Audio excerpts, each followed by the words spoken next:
70-75 سالوں میں یہ حال ہوا، اس سازش کو، ان کرداروں کو کٹہرے نہیں لاتے۔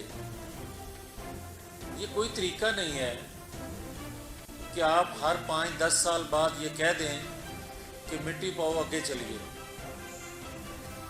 بات سیدھی سی ہے کہ اگر بہت پیچھے نہیں جانا تو 2017 سے شروع کر لیتے ہیں۔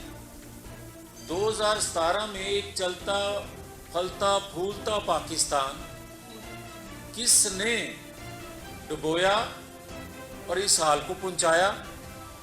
وہ کسی سے پوشیدہ ہے۔ اس نے جو ابھی وہ بے شرم بدبخت رشدی جو بار بار گستاخ رسول کا مرتکب ہوا، اس کی حمایت میں جو بات کہی، ہمارے ایمان ابھی اتنے بھی کمزور نہیں ہوئے کہ خادم رسول جو ہیں وہ آواز نہ اٹھا سکیں، مگر اس پر بات کرنا منع ہے۔ کیوں نہیں ہوتی؟ اور پھر میں یہ بات کہوں گا کہ دیکھیں، پاکستان کے اندر آج تک لوگوں کو، اداروں میں بیٹھے لوگوں سے جتنی شکایات ہیں، آج تک پاکستانی قوم کو جو محرومیاں ہیں، جو ناانصافیاں ہوئی ہیں، ان سے لوگ سمجھتے ہیں کہ 70-75 سالوں میں ہماری تکلیفوں کا، دکھوں کا مداوع نہیں ہوا۔ وہ کتنے بے چین ہیں، کتنے رنجیدہ ہیں کہ ان کی محرومیوں کا، تکلیفوں کا اس جیسا چور، ڈاکو، منافق، ملک کے مفادات کا سودا کرنے والا عمران خان بھی اگر بات کرتا ہے تو لوگ اس کے پیچھے کھڑے ہو رہے ہیں۔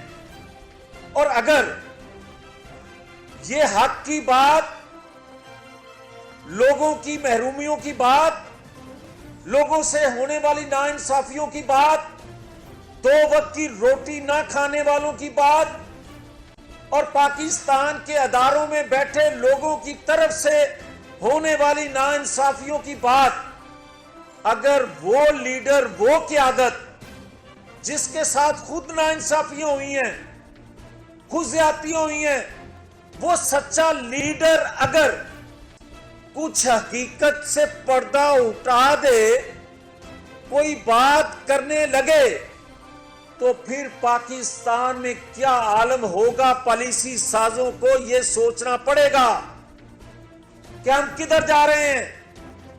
اور یہ لائیو کوریج روکنا اور گرفتاری کرنا، بات اس سے آگے نکل گئی ہے۔